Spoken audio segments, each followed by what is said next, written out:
दोस्तों, last lecture में हमने डिस्कस किया था डिस्ट्रीब्यूशन सिस्टम। तो अपना ये सेगमेंट 1 चल रहा है, तो अब सेगमेंट 1 का नेक्स्ट लेक्चर होगा, उसमें हम चर्चा करने वाले हैं पावर लाइन परफॉर्मेंस।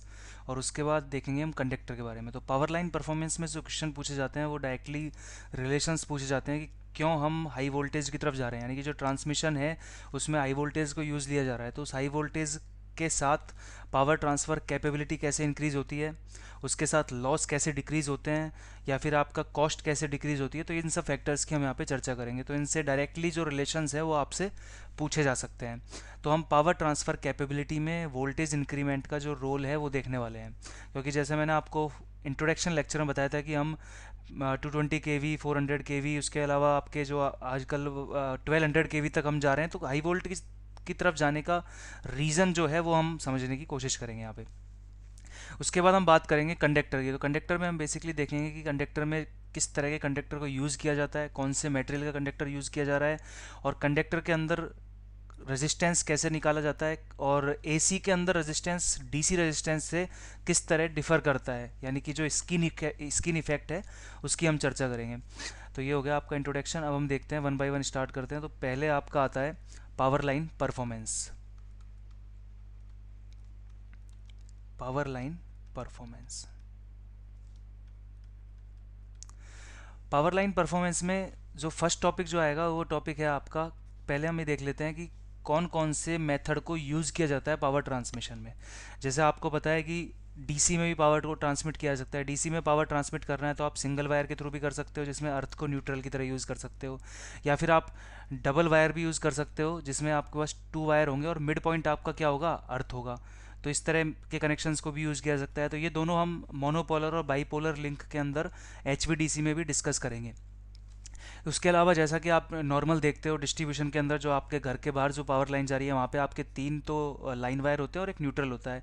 तो इस तरह के कनेक्शन को बोलते हैं 3 फेस 4 वायर कनेक्शन, ठीक है।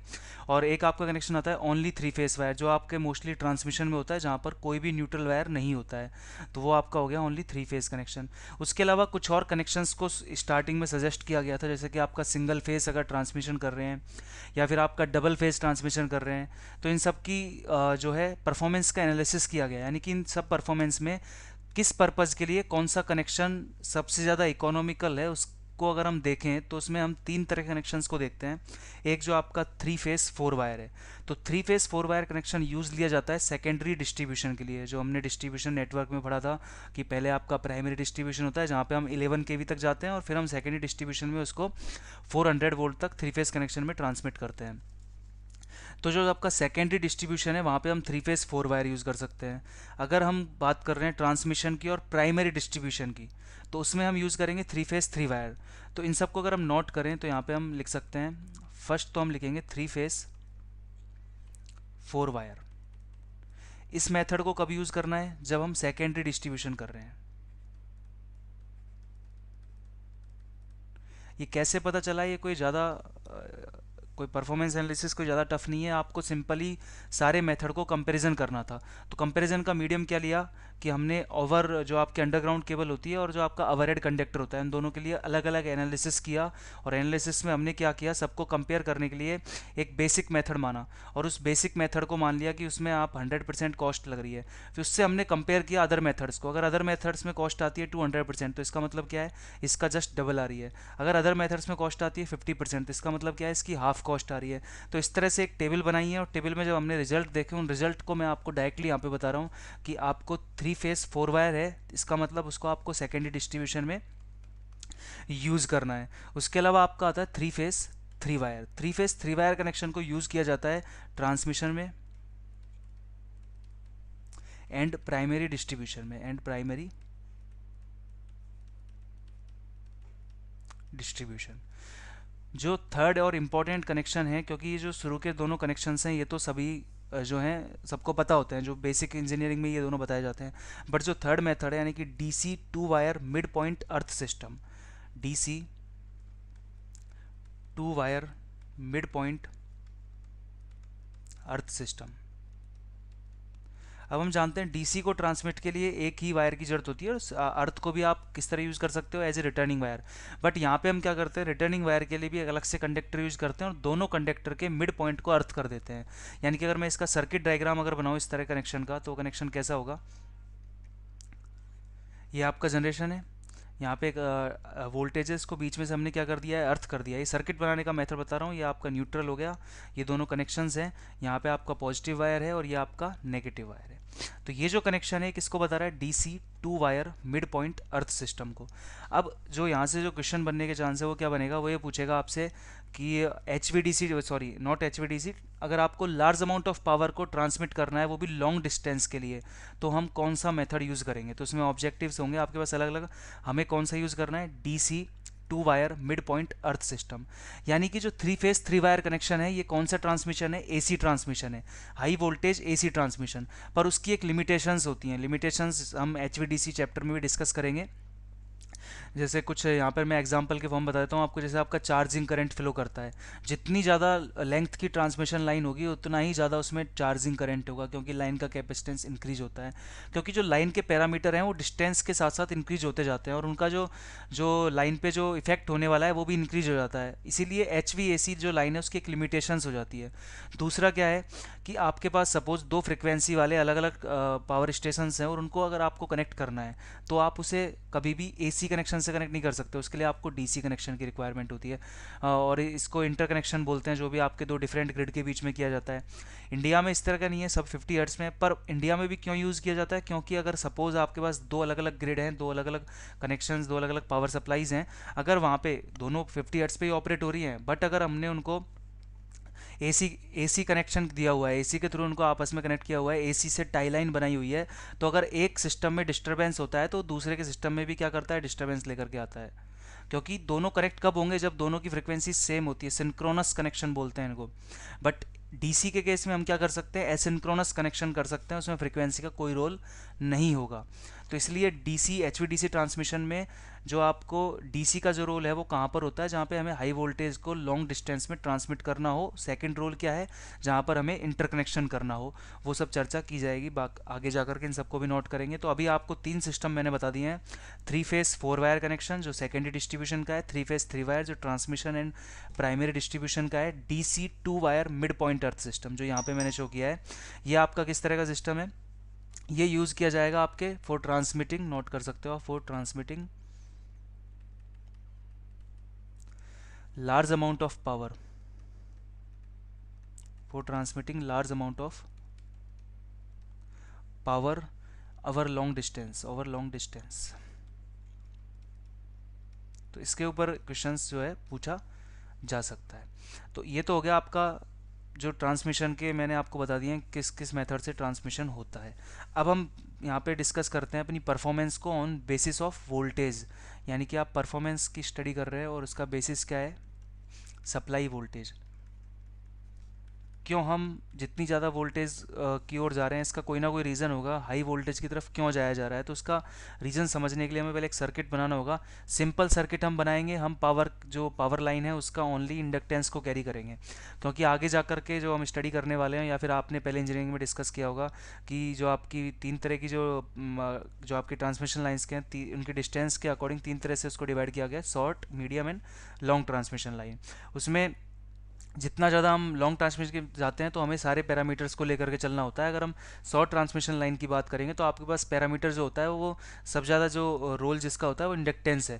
तो हम यहाँ पे सिर्फ इस पावर लाइन जो सर्किट बनाने वाले हैं, जहाँ से हम थोड़ी कैलकुलेशन करेंगे, वहाँ पे हम क्या लेके चलते हैं कि आपका सर्किट में ओनली क्या है, एक इंडक्टेंस है। ये हमने इसका रिएक्टेंस ले लिया, पावर लाइन का रिएक्टेंस ले लिया, आयोटा ओमेगा एल। अब यहाँ पे आप सप्लाई कितनी वोल्टेज कर रहे हो, सप्लाई वोल्टेज को हम वी एस बोल सकते हैं, और ये लीड करती है किस एंगल से, डेल्टा एंगल से। जो आपका जहाँ पे रिसीविंग एंड होगा वहाँ पे हमने उसको रेफरेंस मान लिया है, रेफरेंस का मतलब उसको 0 डिग्री एंगल दे दिया है। देखो दोनों वोल्टेज में किसी एक को रेफरेंस मानना होगा, तो हमने रिसीविंग एंड वोल्टेज को रेफरेंस ले लिया। अब रेफरेंस लेने के बाद हमें पता है कि जो सेंडिंग एंड पे वोल्टेज है वो उसको लीड करती हैं, जिसको अलग अलग circuit angle, power angle, load angle, torque angle, अलग अलग सब्जेक्ट में अलग अलग नाम दिए हुए हैं, पर बेसिकली ये कहाँ से आया है, ये नेटवर्क से आया है कि लीड करता है। या आप फेजर डायग्राम से बना करके भी निकाल सकते हो। इससे इस एंगल का जो रोल है वो यही है। ये एंगल बेसिकली ये बताता है कि आपका पावर ट्रांसमिशन की डायरेक्शन क्या है। जो लीड कर रही है जहाँ पे वोल्टेज, वहाँ से पावर ट्रांसमिट होगी कहाँ पर, जहाँ पे जो आपकी वोल्टेज है वो लैग कर रही है। लीड से लैग की तरफ आपकी जो है वोल्ट पावर का ट्रांसमिशन होता है, तो उसकी डायरेक्शन हमें पता चल जाती है पावर ट्रांसमिशन की। ठीक है, तो ये आपका लीडिंग का मैंने यहाँ पे एंगल दे दिया है। तो यहाँ से जो पावर हो रही है वो पी एस ट्रांसफर हो रही है, जो यहाँ पे रिसीव हो रही है वो कौन सी हो रही है, पी आर रिसीव हो रही है। ठीक है, अब यहाँ पे आपको अगर कैलकुलेशन करनी है पावर की, तो आप सिंपली क्या करोगे, S is equal to V I conjugate, जो नेटवर्क का सबसे पावर का इंपॉर्टेंट फॉर्मूला और जनरल फॉर्मूला है। इसको जब आप सॉल्व करते हो तो यहाँ पे दो पार्ट आते हैं, एक तो आता है एक्टिव पार्ट प्लस आयोटा क्या आएगा, इमेजनरी पार्ट आएगा। ये सारी कैलकुलेशन हम करने वाले हैं किसके अंदर, A B C D parameters की स्टडी करेंगे पावर ट्रांसमिशन लाइंस में, जो आपका सेकंड सेगमेंट है तो वहाँ पे की जाएगी। अब ये तो वहाँ पर जब हम डिस्कस करेंगे तो सारे पैरामीटर्स को लेकर के चलेंगे, एक्सएल भी रहेगा, कैपेसिटेंस भी रहेगा, जी भी रहेगा, आर भी रहेगा, सारे पैरामीटर्स होंगे।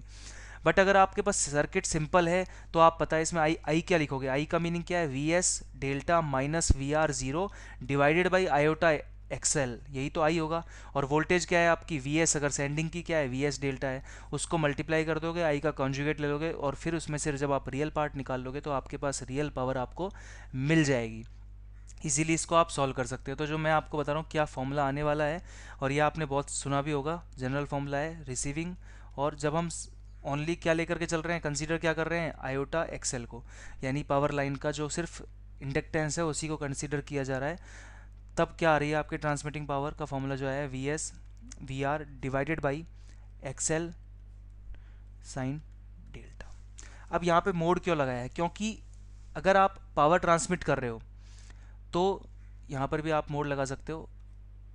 अगर आपने इस पॉइंट से, नेटवर्क में जैसा बताया जाता है, इस पॉइंट से अगर आप पावर यहाँ पे सेंड कर रहे हो, तो जो आप रिसीव कर रहे हो जहाँ पे पावर, तो उसको तो हम पॉजिटिव आता है आप जब सर्किट सॉल्व करोगे, और जहाँ से आप सेंड कर रहे हो अगर उसके रेफरेंस में पावर निकाल रहे हो तो उसमें पावर क्या आएगी, नेगेटिव आएगी। तो फॉर्मूला सेम आएगा बट साइन का डिफरेंस होगा, एक में पॉजिटिव और एक में नेगेटिव। तो यहाँ पे इसलिए मैंने यहाँ पे क्या लिखा है, मोड करके लिखा है। तो ये आपका आ गया V S V R by XL sine delta.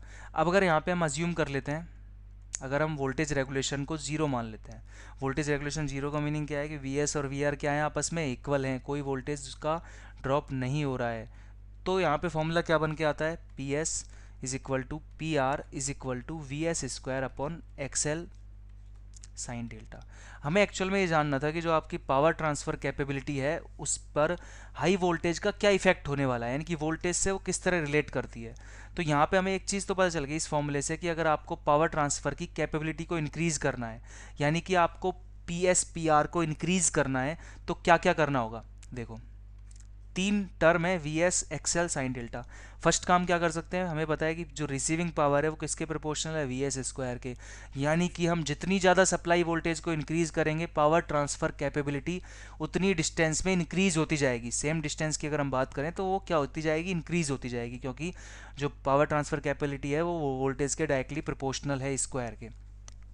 तो अब आपके माइंड में एक रीज़न तो क्लियर हो गया कि वोल्टेज स्क्वायर करने से क्या फ़ायदा होता है। फर्स्ट क्या फ़ायदा हुआ कि वोल्टेज को इंक्रीज़ करने से जो पावर ट्रांसफ़र कैपेबिलिटी है ट्रांसमिशन लाइन की वो इंक्रीज हो जाती है। ठीक है, और इंक्रीज़ भी कैसे होती है, सेकंड ऑर्डर पे इंक्रीज़ होती है। अगर हम वोल्टेज के बजाय किसी और मेथड से अगर पावर ट्रांसफ़र कैपेबिलिटी को इंक्रीज़ करना चाहें तो दूसरा मेथड जो आता है वो आता है P R is reciprocal to one by proportional to one by XL and reciprocal to XL. यानी कि अगर आप लाइन इंडक्टेंस को कम कर देते हो तो भी आपकी पावर ट्रांसफ़र कैपेबिलिटी इंक्रीज हो जाएगी। तो ये रिलेशन जो है आपको हमेशा माइंड में रखने हैं। कैसे रखने हैं कि लाइन इंडक्टेंस अगर आपका किसी भी मेथड से, क्योंकि हम आगे जाकर के बंडल कंडक्टर स्टडी करेंगे, हम ACSR कंडक्टर देखेंगे, उन सब में हम देखते हैं कि इंडक्टेंस इंक्रीज हो रहा है या फिर डिक्रीज हो रहा है। इंडक्टेंस की different double circuit line use कर रहे हैं तो इंडक्टेंस पे क्या इफेक्ट पड़ रहा है।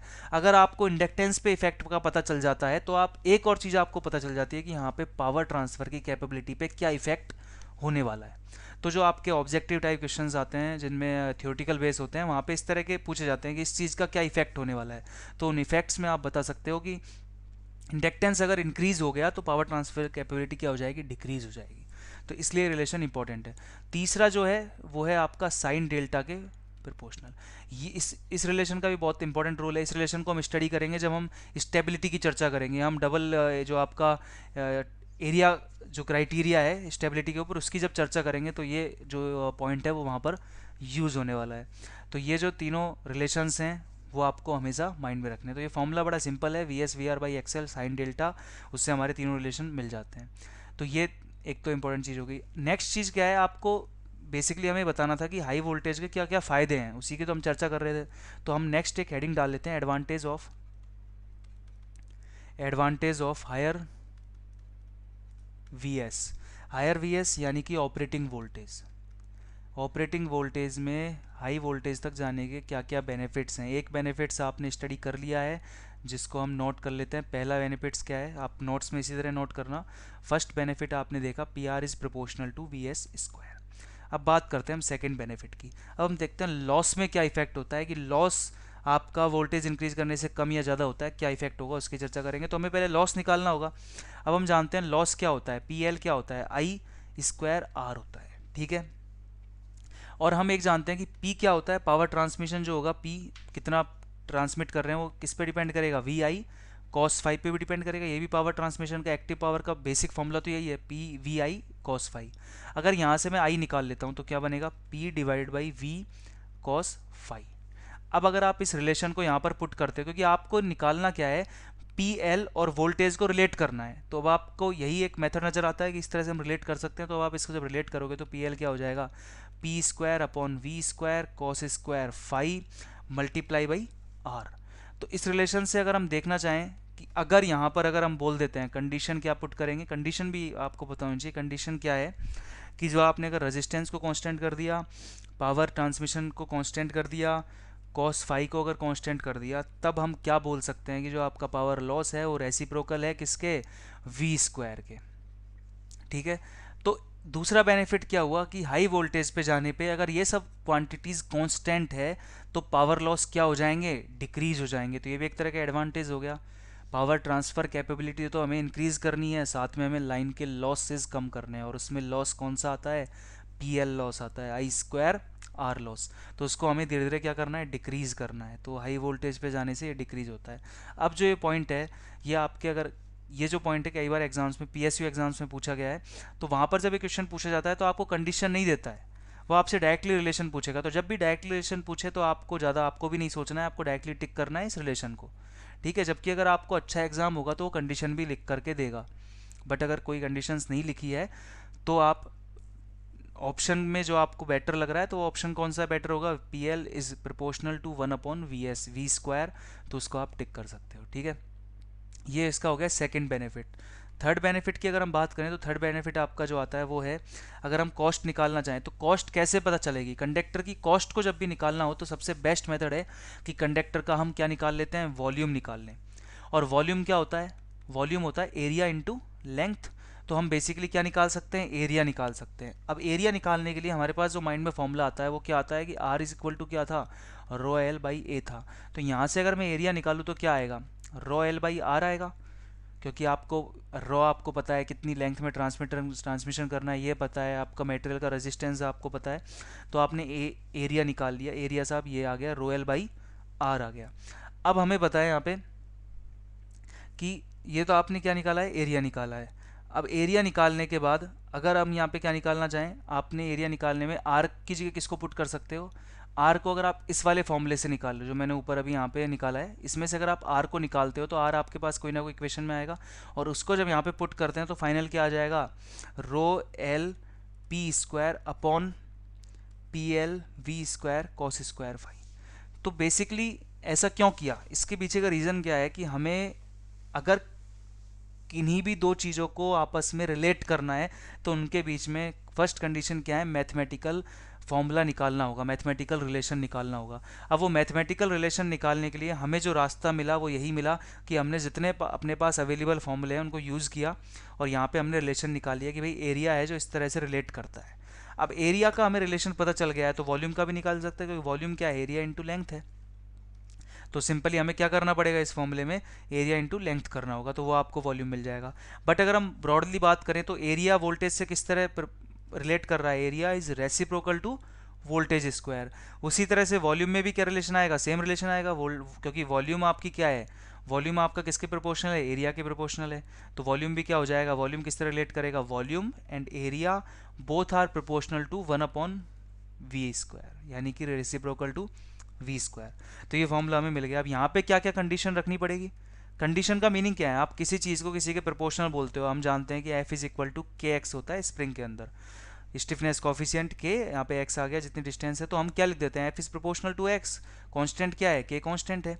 उसी तरह से अगर हम लिखते हैं F is equal to M A, तो कांस्टेंट क्या होता है? मास होता है। तो हम इस रिलेशन में भी यही करेंगे, जो भी आपका वेरिएबल चीज़ है उसके अलावा जो भी चीज़ें हैं वो कांस्टेंट होनी चाहिए, तभी आप उसको रिलेट कर सकते हो। तो कंडीशन क्या मिल जाएगी यहाँ पे? क्या क्या कांस्टेंट होगा? यहाँ पे आपका पी, रो, L, P L, cos phi सब क्या हो जाएंगे? कांस्टेंट हो जाएंगे। तब हम बोल सकते हैं कि आपकी वॉल्यूम है जो रेसिप्रोकल है किसके? वी स्क्वायर के। तो अब याद रखने में कोई प्रॉब्लम नहीं आएगी। देखो तीनों क्या है, इसके बेनिफिट्स हैं, कोई भी हमने डिसएडवांटेज नहीं देखे हैं। डिसएडवांटेज की बात हम करेंगे, इसका जो डिसएडवांटेज है वो एक ही है। वो डिसएडवांटेज क्या है कि जैसे जैसे हम पावर ट्रांसमिशन के लिए वोल्टेज को इंक्रीज करते जाते हैं, तो जितनी ज़्यादा वोल्टेज को इंक्रीज करेंगे उतना ही ज़्यादा इंसुलेशन की रिक्वायरमेंट भी होगी। तो इसकी एक लिमिटेशंस आ जाती है कि इंसुलेशन रिक्वायरमेंट। बट बाकी सब तो क्या है? एडवांटेजेस हैं। तो सिंपली याद रखो कि जितने भी एडवांटेज हैं वोल्टेज की स्क्वायर के साथ रिलेट करते हैं। अगर हम पावर ट्रांसफर कैपेबिलिटी की बात करेंगे तो वो क्या होगा? प्रोपोर्शनल होना चाहिए, क्योंकि सारी बातें क्या हैं? एडवांटेज हैं, अच्छी हैं। तो वोल्टेज स्क्वायर के प्रोपोर्शनल होना चाहिए। लॉस क्या होना चाहिए? कम होना चाहिए। तो कम कैसे होगा? जब वो रेसिप्रोकल रिलेशन में होगा। एरिया क्या होना चाहिए? कम होना चाहिए। एरिया वॉल्यूम कम होगा तभी तो कॉस्ट कम आएगी, तो ये भी क्या होंगे? रेसिप्रोकल रिलेशन में होंगे। तो अब आपको ये याद रहेंगे। मैं इन सब रिलेशन को आपको यहाँ पे हाईलाइट कर देता हूँ। ये वाला एक रिलेशन है, वो वोल्टेज जो आपका वॉल्यूम और एरिया वाला है, एक आपके लॉस वाला आ गया है, और एक आपका आ गया पी आर वाला, ये वाला जो रिलेशन है। तो तीनों रिलेशन हमने देख लिए। अभी तक के चैप्टर में हमने जो चर्चा की वो आपकी चर्चा की पावर ट्रांसफर कैपेबिलिटी की, और वोल्टेज स्क्वायर करने से क्या क्या बेनिफिट्स हो, मतलब वोल्टेज को इंक्रीज करने से क्या क्या बेनिफिट्स होते हैं। पावर ट्रांसफर कैपेबिलिटी के कौन कौन से मेथड हैं? एक तो वोल्टेज स्क्वायर वाला हो गया, यानी वोल्टेज को इंक्रीज करने वाला मेथड हो गया। दूसरा मेथड आपका एक्सेल, इंडक्टेंस को कम कर दीजिए। तीसरा मेथड क्या है? साइन डेल्टा वाला, जिसको हम इक्वल एरिया क्राइटेरिया में आगे जा करके स्टडी करेंगे। ठीक है। नेक्स्ट जो आपका आता है वो हम अभी तक हमने देख लिया, जिसमें हमने सिर्फ अभी बेसिक आइडिया लिया है। अब हम जाते हैं physical design of transmission network, यानी कि जो आपका पावर लाइन का नेटवर्क है उसमें फिजिकल डिज़ाइन में क्या क्या दिखता है। अगर आप घर से बाहर निकल कर देखते हो तो लाइट इलेक्ट्रिसिटी के मामले में आपको सबसे पहली चीज़ जो दिखेगी वो पोल दिखेगा। और पोल क्या है? आपका ट्रांसमिशन टावर है। अब पोल तो आपका जो है, जैसे आपके यहाँ पे वुडन पोल लगा हुआ है, अगर पुराना है, अगर नया है थोड़ा तो सीमेंटेड है, आरसीसी के पोल्स लगे होते हैं कुछ की शेप एच होती है जिस पे आपके ट्रांसफार्मर रखा होता है। तो डिफरेंट टाइप के आपके पोल्स होंगे। बट जो इंपॉर्टेंट चीज़ है वो है ट्रांसमिशन के जो टावर्स हैं। ट्रांसमिशन टावर्स अगर आपको कहाँ देखने को मिलेंगे? अगर आप रेलवे लाइन में ट्रेन में ट्रैवल करते हो तो साइड में आपको मिलेंगे, जो कि बड़े बड़े टावर्स होते हैं। वो कैसी स्ट्रक्चर के होते हैं? स्टील रेनफोर्स के बने होते हैं। उन टावर्स में जो है आपका ट्रांसमिशन लाइन लगी होती है। तो उन टावर्स की हम स्टडी करने वाले हैं। तो वो टावर हुआ, पावर लाइन हुई, पावर केबल हुई। देखिए ट्रांसमिशन का टावर हुआ, टावर पे क्या क्या होगा? इंसुलेटर्स होंगे, कंडक्टर होगा, उसके अलावा आर्किंग हॉर्न होगा, उसके अलावा आपका वाइब्रेशन डैम्पर होगा, स्टैक डैम्पर भी जिसे बोल देते हैं हम, ग्रेडिंग रिंग होगी उसके अलावा। और अगर आपका टावर है तो उसके ऊपर एक अर्थ वायर होगा जो 30 डिग्री एंगल पे होता है, लगभग, जिसको सेल्डिंग एंगल हम बोलते हैं। उसके अलावा काउंटर पॉइज होगा। तो ये जितने भी आइटम्स हैं ये सब क्या हैं? फिजिकल डिज़ाइन में आते हैं। पावर सिस्टम की जो फिजिकल डिज़ाइन है उन सब के पैरामीटर्स हैं, उनके इक्विपमेंट्स हैं। उसके अलावा क्या होता है, जैसे हम जानते हैं आपका ग्राउंड वायर भी होगा। ट्रांसमिशन लाइन है तो उसके नीचे क्या होगा? ग्राउंड वायर भी होगा। नेक्स्ट फैक्टर क्या है यहाँ पे? पावर लाइन भी दो तरह की है। एक आपके जो अंडरग्राउंड जाती है, उसको हम बोलते हैं पावर केबल। एक आपके घरों के बाहर ऊपर जाती है लाइन, उसको हम बोलते हैं ओवरहेड लाइन। सब जो टर्मिनोलॉजी है इसको आपको याद रखना है। ओवरहेड लाइन बोल दीजिए, ओवरहेड कंडक्टर बोल दीजिए। तो आज के लेक्चर में हम डिस्कस जो करेंगे, एक तो हम पूरा इन सब का ओवरव्यू ले लेंगे एक, उसके बाद हम कंडक्टर के बारे में बात करेंगे, कंडक्टर कौन सा यूज़ किया जाता है उन सब की चर्चा करेंगे। वन बाई वन स्टार्ट करते हैं। पहले हम बना लेते हैं आपका ट्रांसमिशन लाइन का नेटवर्क किस तरह का होता है। और इसके अंदर मैं आपको छोटे छोटे बहुत पॉइंट बताऊंगा जो आप डायरेक्टली नोट भी कर सकते हो, और कुछ पॉइंट्स को, इंपॉर्टेंट पॉइंट्स को मैं यहाँ पे नोट करा दूंगा। तो अगर आपने टावर की स्ट्रक्चर देखी हो तो इस तरह की स्ट्रक्चर आपको देखने को मिलेगी। ये आपकी मैंने बहुत सिंपल यहाँ पे स्ट्रक्चर बनाई है इस तरह का टावर की। स्टील टावर्स की जो है स्ट्रक्चर मिलती है। ठीक है, ये हो गया टावर की स्ट्रक्चर। अब जो ये टावर है उसके नीचे जो फुटिंग होती है, क्योंकि इस फुटिंग का भी एक रोल है, इस तरह की एक फुटिंग होती है जिसको हम बोलते हैं काउंटर पॉइज। इसको नाम क्या दिया हुआ है, काउंटर पॉइज। इसका रोल भी आज हम देखने वाले हैं। ठीक है, तो ये तो हो गया आपका काउंटर पॉइज। उसके अलावा जो एक इम्पोर्टेंट फैक्टर है कि आपके यहाँ पर इस तरह से क्या होगा, एक स्ट्रक्चर बनी होती है जिसको हम बोलते हैं क्रॉस आर्म। इसको क्या बोलेंगे, क्रॉस आर्म। ये सब आप रिलेट कर सकते हो क्योंकि ये सब आपने देखे हुए हैं। अगर आपने एक्चुअल में नहीं भी देखे हुए हैं किसी कंडीशंस में, तो आप ऑनलाइन सर्च कीजिए, एक्चुअल इमेज जो आपको गूगल पे मिलती हैं वहाँ पे आप एक टावर की इमेज देखना, उसमें आपको इस तरह की एक क्रॉस आर्म मिलेगी। और क्रॉस आर्म पे क्या लगा होता है, आपके इंसुलेटर्स लगे होते हैं इस तरह के। और इंसुलेटर से कनेक्टेड कौन होता है, इंसुलेटर से कनेक्टेड होता है आपका कंडक्टर। ओवरहेड लाइन जिसकी हम बात कर रहे हैं वो कंडक्टर इस तरह से कनेक्ट होगा। और उस कंडक्टर पे आपने इस तरह की स्ट्रक्चर्स देखी होंगी। ये स्ट्रक्चर्स ये क्या होती हैं, वाइब्रेशन डैम्पर होते हैं जिसको हम बोलते हैं स्टैक ब्रिज। ठीक है, ये हो गए। उसके अलावा क्या क्या देखने को मिलेंगे, यहाँ पे आपका होता है आर्किंग हॉर्न। इस तरह की एक स्ट्रक्चर आपको देखने को मिलेगी। तो ये सब चीज़ें कई बार पूछ ली जाती हैं एग्जाम से, इंटरव्यूज़ वगैरह में, तो ये मैं आपको बताता हूँ। एक नीचे भी आपको इस तरह की स्ट्रक्चर मिलेगी। ये जो इंसुलेटर्स हैं ये 1 2 3, ये नंबर ऑफ कुछ भी हो सकते हैं, डिपेंड करते हैं आपकी ट्रांसमिशन लाइन वोल्टेज कितना है। ये भी हम नेक्स्ट टू नेक्स्ट लेक्चर में चर्चा करेंगे, जिसको हम बोलते हैं स्ट्रिंग इंसुलेटर्स। ठीक है, तो ये सब आपके स्ट्रक्चर हो गए। इनके नाम भी साथ में नोट कर लेते हैं। जो आपका डिफरेंट कलर से हम इसको यूज़ करते हैं यहाँ पे, इसको बोलते हैं हम आर्किंग हॉर्न। ठीक है, और ये आपका है नेक्स्ट, इसको हम बोलते हैं grading horn. Arcing horn, grading horn, या फिर आप इसको कुछ बुक में इसको बोलते हैं गार्ड रिंग, गार्ड रिंग। ठीक है, ये इसके नाम हो गए। अब ये आपका जो यहाँ पे कंडक्टर पे जो लगा हुआ है इसको बोलते हैं वाइब्रेशन, वाइब्रेशन डैम्पर। कुछ बुक्स में इसका नाम आपको मिलेगा स्टैक ब्रिज। तो ये दोनों मैंने आपको बता दिए हैं। ये हो गया, क्रॉस आर्म आपके पास हो चुकी है। ये जो कंडक्टर ये आपका ओवरहेड कंडक्टर है, ओवरहेड कंडक्टर है। तो ये जो स्ट्रक्चर मैंने बनाई है यहाँ पे, जो ट्रांसमिशन टावर है इसकी जो लेंथ है वो थोड़ी आपको छोटी लग रही है, पर एक्चुअल में जो इसकी स्ट्रक्चर होगी इस तरह की है। ये आपका पूरा टावर है, यहाँ पे क्रॉस आर्म है और यहाँ पे आपका कंडक्टर जा रहा है। ठीक है, एक्चुअल ये इस तरह का दिखेगा, बट आपको अगर इसको हम जूम करके देखें तो इस तरह का ये आपको नज़र आएगा। ठीक है, ये हो गया आपका। अब ऊपर जो है आपका टावर के ऊपर, क्योंकि यहाँ पे आपके कौन कौन से कंडक्टर होंगे, अगर आपकी 3 फेस लाइन है तो आर वाई भी फेस जाएंगे। फेस के अलावा अगर आपका न्यूट्रल भी अगर जा रहा है तो न्यूट्रल भी जा सकता है, अगर आपका डिस्ट्रीब्यूशन नेटवर्क है तो। बाकी अगर हम प्रॉपर अगर हम ट्रांसमिशन लाइन की बात करें तो 3 जो जाएंगी आपकी लाइन आर वाई बी, और वो भी बंडल कंडक्टर की फॉर्म में हो सकती हैं, डबल सर्किट लाइन की फॉर्म में हो सकती हैं, जिनको हम आगे जा करके चर्चा करेंगे। अब एक इनके ऊपर, इन सभी कंडक्टर्स के ऊपर एक और कंडक्टर जाता है जो होता है आपका अर्थ कंडक्टर।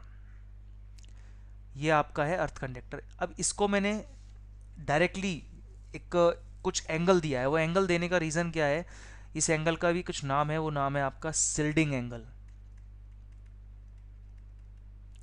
सिल्डिंग एंगल कई बार पूछा जाता है, सिल्डिंग एंगल कितना रखा जाता है, तो ये कितना तो आप 30 to 40 डिग्री कितना भी रख सकते हो, बट हमेशा बिलो 40 डिग्री ही इसको रखा जाता है सिल्डिंग एंगल को। अब ये जो वायर है, जो अर्थ वायर है, ये किसका बना होता है, galvanised steel earth wire, galvanised steel earth wire होता है। ठीक है, ये हो गया यहाँ पे। अब अगर हम इसमें और चीज़ें देखें तो बेसिकली क्या, इन सब का क्या क्या रोल है उनका मैं एक ओवरव्यू आपको दे देता हूँ। देखिए, पहले हम देखते हैं इंसुलेटर्स का। तो रोल आपको पता है कि वोल्टेज है उसको आपको अगर टावर पे लगाना है तो उनके बीच में एक इंसुलेशन रखना होगा, डायरेक्टली आप कनेक्ट नहीं कर सकते हो। अगर इंसुलेशन रखना है तो उसके लिए इंसुलेटर्स की स्ट्रिंग को यूज़ कर सकते हैं, पिन टाइप, साइकिल टाइप, कई तरह के इंसुलेटर्स होते हैं जिनकी अलग अलग वोल्टेज लेवल पे उनको यूज़ किया जाता है। कुछ ओवर डेटेड भी हो चुके हैं उनमें से, तो ये तो आपके इंसुलेटर्स है, इस पे तो आपकी पूरा एक यूनिट है जिसको हम डिस्कस करेंगे। और उन्हीं इंसुलेटर्स में से अगर हम वोल्टेज को डिस्ट्रीब्यूट करना चाहें, यानी कि मेन जो आपकी जो वोल्टेज है उसको अगर हम यूनिफॉर्म रखना चाहते हैं, क्योंकि ये आपकी वी वोल्टेजेस पे है, ये आपका क्या है अर्थिंग पे यानी कि जीरो वोल्टेज पे है, तो इन दोनों के बीच में क्या आ रही है, टोटल वोल्टेज आ रही है। तो ये जो इंसुलेटर्स हैं इन पर जो वोल्टेज आने वाली है वो सिमेट्रिक होनी चाहिए, क्योंकि सपोज आपको अगर आपने सारी वोल्टेज तीन इंसुलेटर्स में एक ही इंसुलेटर को दे दी तो उसका इंसुलेशन क्या होगा, ब्रेक डाउन हो जाएगा, डाइलेक्ट्रिक स्ट्रेस इतना बढ़ जाएगा कि वो इंसुलेशन ब्रेक डाउन हो जाएगा। तो ग्रेडिंग हॉर्न का जो पर्पज़ है वो क्या है, टू मेंटेन यूनिफॉर्म वोल्टेज। तो यहाँ पे हम पहले नोट करेंगे इसका पर्पज़, साथ में ही आप इस फिगर में लिख सकते हो। ग्रेडिंग जो रिंग है वो क्या करती है, टू मेंटेन यूनिफॉर्म वोल्टेज। ठीक है, इसको हम मैथमेटिकली भी देखेंगे क्यों इससे जो है यूनिफॉर्म वोल्टेज मेंटेन होती है। दूसरा जो आपका है आर्किंग हॉर्न, आर्किंग हॉर्न का क्या पर्पज़ है वो देखिए। आर्किंग हॉर्न जो है ये एक इस तरह की स्ट्रक्चर है, सपोज ये आपका जो है क्रॉस आर्म के साथ कंडक्टर का इंसुलेटर रिंग का जो लाइन है वो जा रही है, तो इसको इस तरह से बनाया जाता है। अगर इसको आप पीछे से देखोगे तो इस तरह से दो पॉइंट्स होते हैं, वो आपस में कुछ डिस्टेंस पे होते हैं। इससे होता क्या है कि सपोज आपके पास यहाँ पे कोई वोल्टेज क्रिएट हो रही है, तो वोल्टेज यहाँ पर वो वोल्टेज सपोज यहाँ पे क्या हुई, अर्थिंग जो आपकी लाइटनिंग हो गई है, तो लाइटनिंग से जब लाइटनिंग होगी तो करंट कहाँ पर जाएगा, अर्थ वायर पे जाएगा। अर्थ वायर का प्रोटेक्शन समझ में आ गया आपको। अर्थ वायर क्या करेगा, लाइटनिंग से प्रोटेक्शन देगा। जो लाइटनिंग अगर होगी वो कंडक्टर पे ना जा करके अर्थ वायर पे जाती है। अब अर्थ वायर का काम क्या है, उस लाइटनिंग को पास करे। अब लाइटनिंग को पास करने के बाद उसके पास दो रास्ते आते हैं। एक रास्ता तो क्या है जो जाता है आपका टावर पे होता हुआ, जिसको हमें एक्चुअल में यूज़ करना है, क्योंकि हमें जो है जितनी भी लाइटनिंग हुई है, जितने भी चार्ज उस पर आए हैं, उन चार्ज को पास कहाँ पे करना है, अर्थ पे करना है। तो उन चार्ज को अगर अर्थ पे पास करना है तो हमको क्या करना होगा, क्योंकि एक्चुअल में चार्जेस के पास जाने के लिए दो रास्ते हैं। एक है जो आपका जा रहा है इंसुलेटर से होते हुए पावर लाइन में, यानी कि जो आपकी कंडक्टर है उस पर जा रहा है, एक रास्ता आपका ये है, और एक रास्ता आपका ट्रांसमिशन टावर का है। अब हमें क्या करना है कि चार्ज को ट्रांसमिशन टावर से होते हुए भेजना है। ठीक है, उसके लिए हमने क्या क्या किया है, एक तो अर्थ वायर है उसके रेजिस्टेंस को कम रखा गया है, उसके अलावा जो ट्रांसमिशन टावर है उसके नीचे फुटिंग की है जिसको हम बोलते हैं काउंटर पॉइज। काउंटर पॉइज क्या करते हैं, एक तरह से इलेक्ट्रोड का काम करते हैं। इसमें हम इलेक्ट्रोड कनेक्ट कर देते हैं और वो इलेक्ट्रोड कहाँ पे जाते हैं, अर्थ इलेक्ट्रोड से कनेक्ट हो जाते हैं। इसके बारे में अभी नेक्स्ट स्लाइड में हम चर्चा करेंगे आगे। बट कुल मिलाकर ये क्या कर रहे हैं, इसके सर्ज इंपिडेंस को कम कर रहे हैं, जिससे कि जो आपका अर्थिंग से जो लाइटनिंग हुई जो लाइटनिंग हुई है वो चार्ज सारे कहाँ पे जा सकें, अर्थ में जा सकें। अब अगर सपोज किसी तरह से चार्ज आपके कुछ चार्जेस यानी कि कुछ करंट आपका कहाँ पर आ गया है, इंसुलेटर रिंग के पास आ रहा है, यानी कि क्रॉस आर्म से होते हुए यहाँ पर पहुँच गया है, यानी कि जो वोल्टेज ड्रॉप है, अगर ट्रांसमिशन टावर के अक्रॉस कोई वोल्टेज ड्रॉप हो गया तो वोल्टेज ड्रॉप कहाँ पर अपीयर होगा, ये होगा आपका इंसुलेटर रिंग के ऊपर। अब हमें इंसुलेटर रिंग को और इस कंडक्टर को बचाना है लाइटनिंग से, तो हमने क्या किया, यहाँ पे आर्किंग हॉर्न लगा दिया। आर्किंग हॉर्न क्या करेगा कि जैसे ही यहाँ पे वोल्टेज क्रिएट होगी तो आर्किंग हॉर्न को इस तरह से बनाया गया है कि उनके बीच में थोड़ा एयर गैप है। तो वो एयर गैप क्या हो जाता है, एयर गैप में एयर की जो डाइलेक्ट्रिक स्ट्रेस है उसका इंसुलेशन जो है वो ब्रेक डाउन हो जाएगा। वो अगर ब्रेक डाउन हो जाएगा तो वहाँ पे क्या होगा, डिस्चार्ज होगा, और डिस्चार्ज के थ्रू जो लाइटनिंग हुई है वो पास हो जाएगी, उसकी एनर्जी रिलीज हो जाएगी। वो एनर्जी कहाँ पर नहीं जाएगी, पावर कंडक्टर के पास नहीं जाएगी। तो आर्किंग हॉर्न का रोल क्या हो गया कि जो आपका बैक फ्लैश ओवर होता है उसको ये रिमूव करता है, उससे कंडक्टर को बचाता है। बैक फ्लैश ओवर वोल्टेज ये एक टर्म है जो बार बार यूज आती है। इस टर्म का मीनिंग क्या है कि जो आपकी लाइटनिंग हुई है, लाइटनिंग जब टावर से क्रॉस करती है अर्थ में जाने से पहले, तो टावर में अगर आपका कोई ना कोई वोल्टेज ड्रॉप हो रहा है, और अगर वोल्टेज ड्रॉप ज़्यादा है इसका मतलब वो वोल्टेज डायरेक्टली कहाँ पे अपीयर हो रही है, वो आपकी अपीयर होगी इंसुलेटर रिंग पे। तो इंसुलेटर रिंग को अगर हमें बचाना है किससे, जो आपकी वोल्टेज है, तो वो उसको उस वोल्टेज को तो बोलते हैं बैक फ्लैश ओवर वोल्टेज, जो वापस से रिप्लिका होके वापस आई है और इंसुलेटर रिंग के चारों तरफ आ रही है, तो उस वोल्टेज को हम यहाँ पे क्या बोलेंगे, back flash over voltage. Arcing horn क्या करता है, उससे कंडक्टर को और इंसुलेटर रिंग को बचाता है। तो यहाँ पे हम लिख सकते हैं बैक फ्लैश ओवर वोल्टेज, इसके साथ ही लिख देते हैं back not black, back flash over voltage. तो एक तो आपका ये हो गया है। इसके अलावा यहाँ पे आप आर्किंग का सिंबल बना दो जिससे आपको याद रहेगा कि किस तरह से जो आपका आर्किंग हॉर्न है वो आर्किंग के थ्रू लाइटनिंग की एनर्जी को रिलीज कर देता है।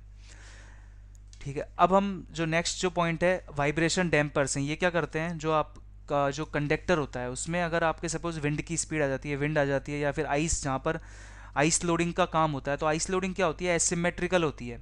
हो सकता है कि कुछ एरिया में आइस से आइस लोड आया है और कुछ एरिया में नहीं आया है, तो कंडक्टर पे कहीं पे फोर्स ज़्यादा हो गया, कहीं पे फोर्स कम है, वेट का जो फोर्स है वो कम हो गया, तो ये फोर्स कैसा होता है, एसिमेट्रिक हो जाता है और इससे ब्रेक डाउन होने के चांस होते हैं।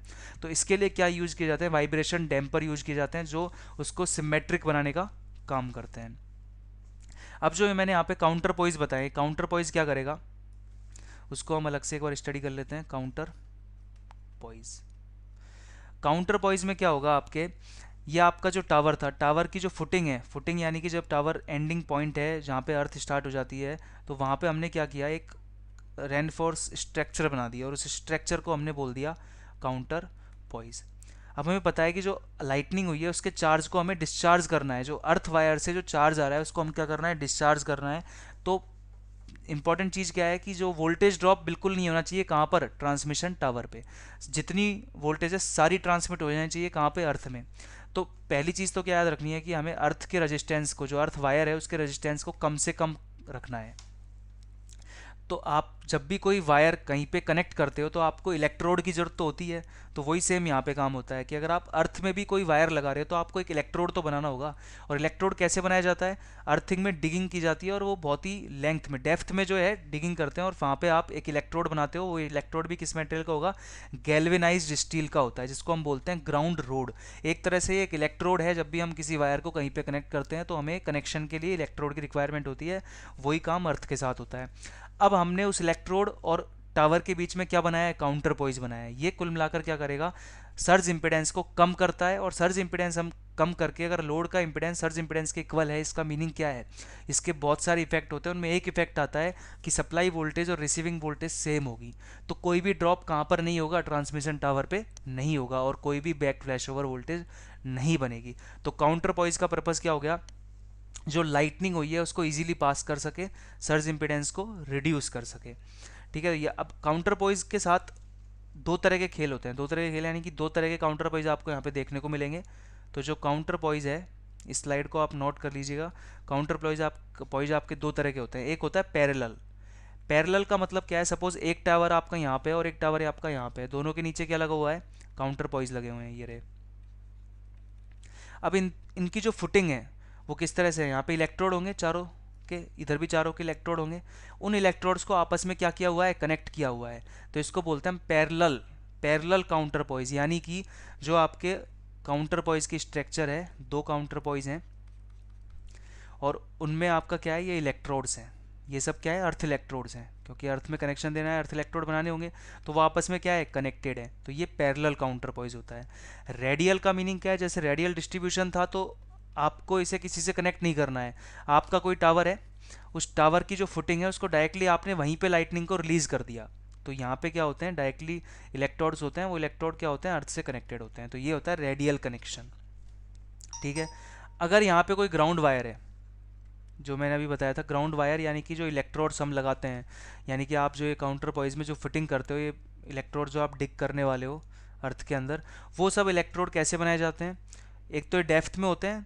मटेरियल कौन सा होगा, मटेरियल होगा आपका गैल्वेनाइज स्टील, इस तरह की स्ट्रक्चर होती है और उसमें हम यूज़ करते हैं कोल एंड सॉल्ट वाटर को, कोल एंड सॉल्ट वाटर। ये क्यों यूज़ किया जाता है, क्योंकि ये जो कंडक्टिविटी को इंक्रीज़ करेगा और रजिस्टिविटी को डिक्रीज़ करेगा। क्योंकि जो आपने इंडियन इलेक्ट्रिसिटी रूल्स हैं उनके अकॉर्डिंग अगर हम हाउस होल्ड में अगर अर्थिंग कर रहे हैं तो वहाँ पे आपका जो रेजिस्टेंस रखा जाता है वो लेस देन 1 ओम रखा जाता है। अब ये मैंने बताया जो हाउस होल्ड के लिए है, ये चेंज हो जाता है अगर हम पावर प्लांट की बात करते हैं, तो वहाँ पे अर्थिंग के वायर का रेजिस्टेंस का जो रूल है वो अलग है, कुछ अलग रेजिस्टेंस होगा। बस हाउस होल्ड में कितना होता है, 1 ओम। कुल मिलाकर अगर हम जनरली बोले तो कम से कम रेजिस्टेंस रखा जाता है, क्योंकि जो करंट है वो आपके कम रेजिस्टेंस वाले पाथ में फ्लो करती है, तो हमें यही करना है। तो ग्राउंड रोड हो गई है, ground wire, ground rod, coal and salt water रखते हैं। और इसको डेप्थ में क्यों लेकर के जाते हैं, क्योंकि जितनी ज़्यादा हम अर्थ की डेप्थ में जाएंगे तो उतना ही ज़्यादा क्या होगा, रेजिस्टेंस कम होता जाएगा। तो ये जो आपकी प्लॉटिंग है, इस प्लॉट को आप नोट से बना लीजिएगा। डेप्थ ऑफ अर्थ में जाने पे रेजिस्टेंस क्या होता है, डिक्रीज होता है। ठीक है, ये हो गया आपका बेसिक, मैंने आपको बता दिया। अब काउंटर पॉइज का जो रोल है वो आप नोट कर लीजिएगा, कि इसको हो सकता है आप बाद में भूल जाओ, तो इसकी कुछ लाइन से वो नोट कर लेंगे। The counterpoise for an overhead line the counterpoise for an overhead line consists of a special grounding terminal, special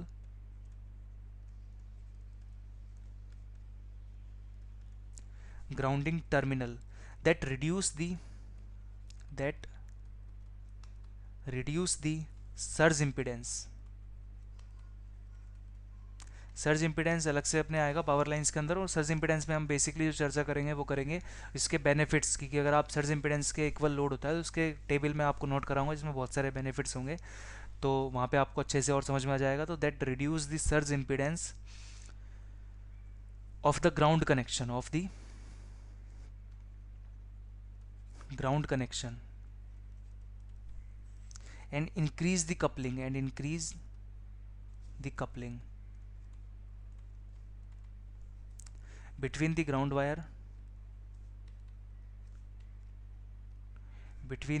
wire and the conductors।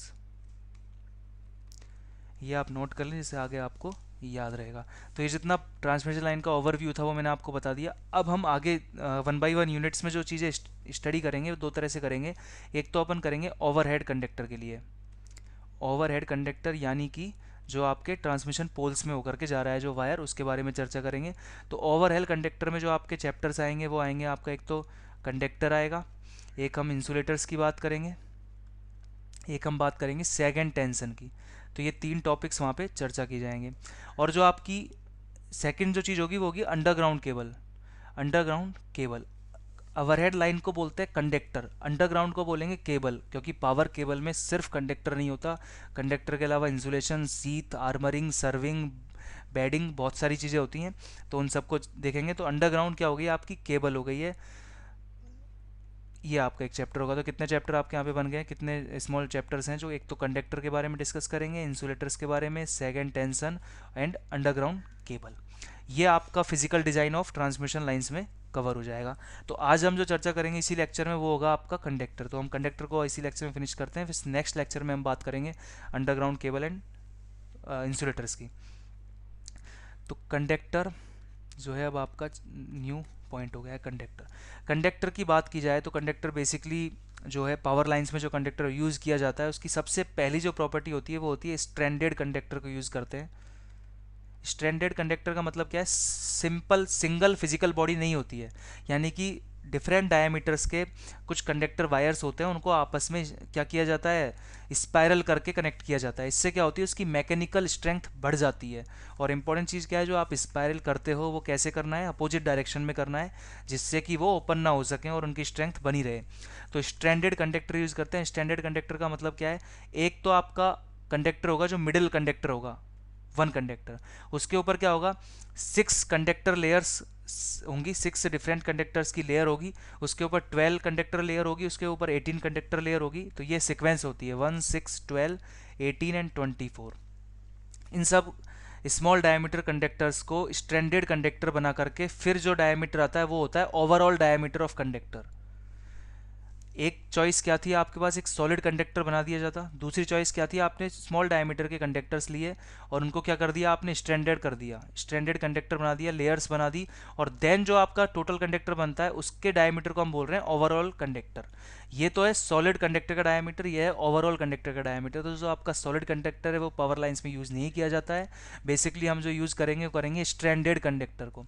अब जो आपका स्टैंडर्ड कंडक्टर है उसमें मैंने आपको बताया कैसे कनेक्शन देने हैं। कनेक्शन देने का जो मेथड है वो कौन सा होगा, वो होगा आपका अपोजिट डायरेक्शन स्पाइरल्ड होते हैं, अपोजिट डायरेक्शन स्पाइरल। तो सिंपल मैं आपको पॉइंट्स में नोट करा रहा हूँ, बिग लाइंस में नहीं है ये, पॉइंट्स में। तो अब यहाँ से जो चीज़ें पूछी जाती हैं, दो चीज़ें आपसे पूछी जाएगी कि अगर आपको दे दिया जाए कि 4 लेयर का कंडक्टर है, 4 लेयर कंडक्टर है, और आपसे पूछी जाए कि इसमें टोटल कितने कंडक्टर्स हैं, 4 लेयर कंडक्टर में टोटल कितने कंडक्टर होंगे। 4 लेयर का मतलब क्या है, फर्स्ट लेयर तो क्या है आपकी, ये है जिसमें फर्स्ट मिडिल कंडक्टर है, फिर आपकी जो आएगी सेकंड लेयर आएगी, तो जो है आपका कंडक्टर ये बन गया जिसमें आपने 6 कंडक्टर्स की यहाँ पे लेयर बना दी है। फिर आपके ऐसे ही 12 कंडक्टर्स बनेंगे, क्योंकि सीक्वेंस क्या होगी, 1, 6, 12, 18, 24 होगी। ठीक है, तो इसको जो है हम देखें आगे, तो इसका जो फॉर्मूला है वो क्या है। अगर आपको, ये तो मैंने बताया 4 लेयर्स के लिए, अगर आपको निकालना हो n लेयर के लिए कंडक्टर, तो जो फॉर्मूला आएगा टोटल कंडक्टर्स का वो आएगा Sn is equal to n/2 into 2a plus n-1 into D. ये फॉर्मूला आपको याद होगा, जीपी सीरीज जो होती है उसमें हम इसको यूज़ करते हैं, इससे हम टोटल कंडक्टर्स निकालते हैं। अब ये इसका जनरल फॉर्मूला है, अब इससे हम एक और फॉर्मूला निकालते हैं, वो किसके लिए निकालेंगे, इस सीरीज़ के लिए। तो आपको पता है कि इस सीरीज़ को अगर आप सॉल्व करना चाहो तो 1 6 12 18 24। अब आप अगर एक को हटा देते हो, एक को बाद में ऐड कर देंगे, क्योंकि बाकी का जो है, जो कॉमन डिफरेंस है वो कितना है, 6 का है, 6 का डिफरेंस आ रहा है। तो हम इसका सम कैसे करेंगे, n/2, टोटल कितने कंडक्ट लेयर्स हैं, n लेयर्स हैं, तो n/2 इंटू 2a, a क्या है, फर्स्ट टर्म कितनी है, 6 है, प्लस n-1, n-1 को किससे मल्टीप्लाई करना है, कॉमन डिफरेंस कितना है इसका, 6 है। तो इससे क्या फॉर्मूला आएगा, n/2 into 12 plus n-1 into 6। इसको आप सॉल्व करोगे तो क्या आएगा, 6n प्लस यहाँ पे आपका आ गया 3 इंटू n-1। इससे क्या बनेगा यहाँ पे, इसको जब आगे जाकर के सॉल्व करते हैं तो क्या आएगा, n/2 यहाँ पे आ रहा है आपके पास n 2a plus n-1 into D. अब इसको जब मल्टीप्लाई करेंगे, टोटल किससे मल्टीप्लाई हो रहा है, ये बाहर क्या है आपके पास, n/2 था, तो इसको हम फिर से एक बार देख लेते हैं।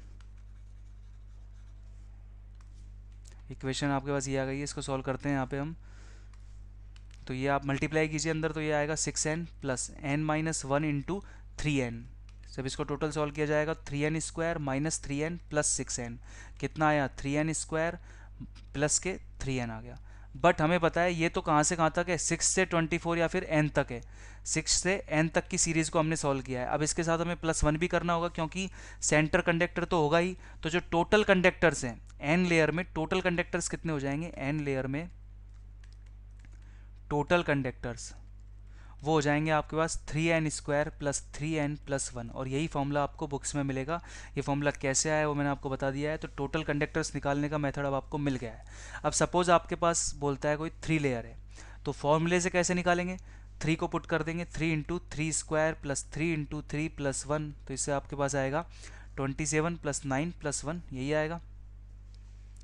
ये टोटल आपका हो गया है यहाँ पे 37, इतने ही कंडक्टर आएंगे। अब दूसरा मेथड क्या कहता है, 3 लेयर है, तो आपको तो सीक्वेंस पता ही है, वैसे भी सीक्वेंस क्या है यहाँ पे, इसको फॉर्मूले की बजाय अगर हम जनरल सॉल्व करें तो क्या आएगा, 3 लेयर का मतलब है सेंट्रल कंडक्टर तो होगा ही, उसके अलावा कितनी लेयर्स हैं, 3 लेयर्स हैं।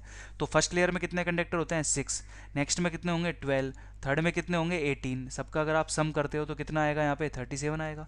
तो आप डायरेक्टली या तो सीक्वेंस से भी निकाल सकते हो या फिर आप फॉर्मूले से निकाल सकते हो, ये आपकी चॉइस है किससे करना चाहो। तो 3n square plus 3n plus 1 formula है, बाकी सीक्वेंस 1 6 12 18 इस तरह से प्लस 6 होता जाएगा।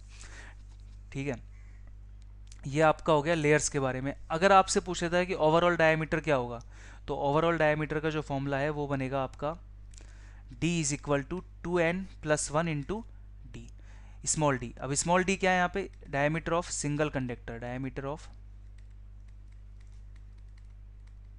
Single conductor.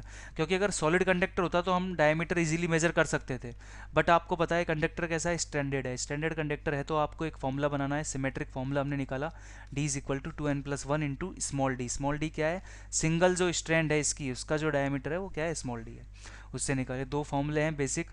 क्वेश्चंस जो है बनेंगे तो आपके 3n square plus 3n plus 1 से बन सकता है। ठीक है, उसके अलावा कंडक्टर में जो नेक्स्ट चीज़ आती है वो आती है कि डिफरेंट टाइप के कंडक्टर होते हैं। कुछ कंडक्टर्स कॉपर के होंगे, एल्यूमिनियम भी कंडक्टर होता है, सिल्वर भी कंडक्टर है, और आपका जो और भी मटेरियल है जो कंडक्टिंग प्रॉपर्टीज़ को शो करते हैं। बट हमें ऐसे कंडक्टर को यूज़ करना है जिसकी कंडक्टिविटी भी ठीक ठाक हो और इकोनॉमिक पॉइंट ऑफ व्यू अच्छे से रखना है हमें। दूसरा क्या है कि हमें इसकी मैकेनिकल स्ट्रेंथ को भी देखना है। तो सब चीज़ों को मद्देनज़र रखते हुए जो कंडक्टर्स बनाए गए हैं जिनसे हम पावर लाइन में डिस्ट्रीब्यूशन में ट्रांसमिशन में यूज़ करते हैं, तो कौन कौन से कंडक्टर हैं उनको हम यहाँ पे देखते हैं। तो मैं आपको डायरेक्टली बता रहा हूँ, अगर आपको डिस्ट्रीब्यूशन के लिए कंडक्टर यूज़ करना है, डिस्ट्रीब्यूशन के लिए कंडक्टर यूज़ करना है, तो क्या क्या क्वालिटी होनी चाहिए, क्योंकि डिस्ट्रीब्यूशन आपको पता है कि स्पैन कम होता है। स्पैन का मीनिंग दो टावर के बीच में कितनी डिस्टेंस है, उसको बोलते हैं हम स्पैन। तो आपका डिस्ट्रीब्यूशन के अंदर हम जानते हैं स्पैन क्या होता है, कम होता है, तो शॉर्ट स्पैन। बट टैपिंग क्या होती है, ज़्यादा होती है। टैपिंग का मतलब क्या है कि कनेक्शंस जो हम लेते हैं, जैसे हमने डिस्ट्रीब्यूशन में आपको बताया था, डिस्ट्रीब्यूटर से कनेक्शंस होते हैं, फीडर से कोई कनेक्शन नहीं होते हैं। तो जहाँ पे ज़्यादा कनेक्टर हैं वो कौन सा है, डिस्ट्रीब्यूशन है। तो शॉर्ट स्पैन चाहिए और मोर टैपिंग चाहिए। तो आपको इस तरह का कंडक्टर यूज़ करना था जहाँ पे आप टैपिंग भी इजीली प्रोवाइड करा सको और स्पैन भी शॉर्ट हो। जहाँ पर अगर स्पैन ज़्यादा होता है तो वहाँ पे सैग होने के चांस बनते हैं। तो हमें मटेरियल यहाँ पे कैसा यूज़ करना है डिस्ट्रीब्यूशन में, जिसमें स्पैन कम है, टैपिंग ज़्यादा है। तो उसके लिए जो मटेरियल यूज़ किया जाता है वो होता है आपका hard drawn copper. Directly exam में पूछे जाते हैं क्वेश्चन, आपको डायरेक्टली ही स्टडी करने हैं। तो ये हो गया आपका हार्ड ड्रॉन कॉपर। नेक्स्ट आपका जो आता है वो आता है, ये तो हो गया डिस्ट्रीब्यूशन के लिए। सेकंड है वो है आपका यहाँ पे डिस्ट्रीब्यूशन नेटवर्क में ही अगर आपको रिक्वायरमेंट क्या है कि स्पैन शॉर्ट ना होकर के गुड स्पैन हो, अच्छा खासा स्पैन हो और टैपिंग कम हो। टैपिंग कम कहाँ पर होती है, फीडर लाइन में होती है। तो उस तरह के केस में हम डिस्ट्रीब्यूशन में या फिर शॉर्ट ट्रांसमिशन में, ट्रांसमिशन हो बट शॉर्ट लेंथ का हो, तो शॉर्ट ट्रांसमिशन और डिस्ट्रीब्यूशन में, शॉर्ट ट्रांसमिशन यानी कि लेस देन 80 किलोमीटर की अगर पावर लाइन है तो वहाँ पे जो मटेरियल यूज़ किया जाता है वो किया जाता है हार्ड ड्रॉन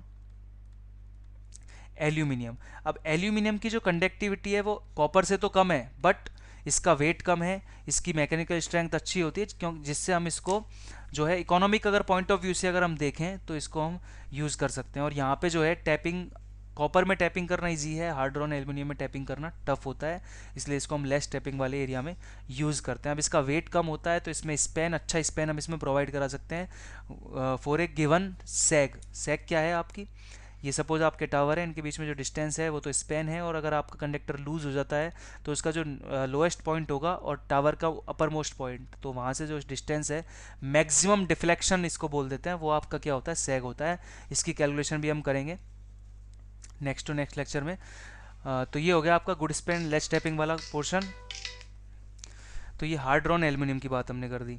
अब नेक्स्ट जो है थर्ड जो पॉइंट आता है वो है आपका ACSR। ACSR कौन से कंडक्टर्स होते हैं, जिनको हम यूज़ करते हैं लॉन्गर स्पैन में, यानी कि आपको जहाँ पर स्पैन की लेंथ अच्छी चाहिए बट जहाँ पर टैपिंग बिल्कुल भी ना हो, क्योंकि ACSR कंडक्टर में टैपिंग करना टफ होता है। अब हम को तीन चीज़ें पता चल चुकी है कंडक्टर में, कि कंडक्टर के अंदर अगर हमें डिस्ट्रीब्यूशन करना है शॉर्ट स्पैन के लिए, मोर टैपिंग के लिए, तो हम हार्ड ड्रॉन कॉपर यूज़ करेंगे।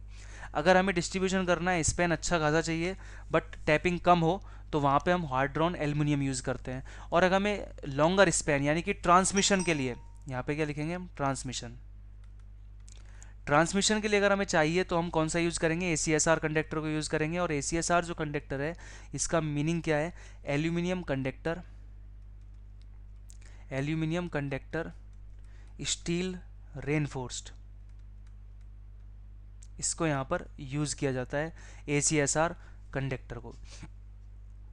अब यहाँ पे जो सेकंड पॉइंट आता है वो क्या है, ACSR कंडक्टर में हम यहाँ से आगे ACSR को कंटिन्यूस कर लेते हैं, इसके इंपॉर्टेंट पॉइंट देख लेते हैं। तो ACSR का मीनिंग आपको समझ में आया होगा थोड़ा नाम से भी, कि एल्यूमिनियम कंडक्टर है, स्टील रेनफोर्स्ड है, यानी कि जो कंडक्टिंग प्रॉपर्टीज़ के लिए जिसको यूज़ कर रहे हैं वो तो एल्यूमिनियम है। तो हमने क्या किया, जो मिडिल के, क्योंकि हमें पता है कि कंडक्टर है तो स्टैंडर्ड होगा, स्टैंडर्ड होगा तो लेयर कैसी होंगी, 1 6 12 18 इस तरह की सिक्वेंस में होगी।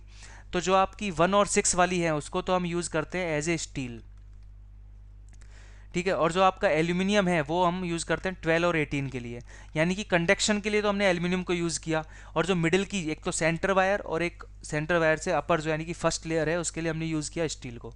तो स्टील और एल्यूमिनियम दोनों का मिक्सचर है।